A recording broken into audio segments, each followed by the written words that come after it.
ብርሃን ስለ መድኃኒዓለም ወይ ሰልዬ ገና ጧት እኮ ነው ምንም አልሰራሁም። ይሄው መቼ ማስደጎር ችግር የለም። ቶ በል አሁን ሂድና ፍጠን ለሚስት ድረስላት።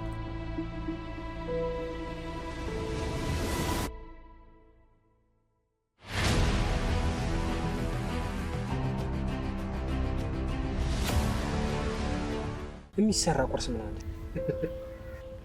እኔ እኮ በጣም ነው የሚገርመኝ። ሰው ሁሉ ከቤቱ አይበላም እንዴ?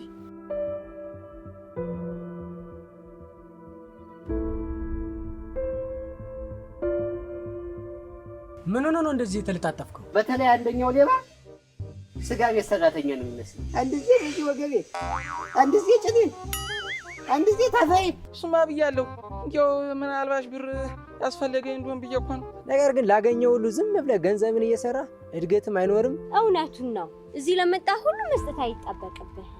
ከቅድም ጀምሮ በጣም ነው የተመቸኝ። በእውነት ነው የምልሽ። ይኸው ማማ ትሙት እያልኩ በእውነት በጣም ነው የተመቸኝ። እሱ እኮ ሱሰኛ ነው። ለምን ሰጣኸው? ከጓደኛ በላይ ያውልህ። ትዳር ይባረክ። ኃጢአትና ሳንቲም ቀስ እያለ ነው የሚጠራቀመው ሲባል አልሰማህም?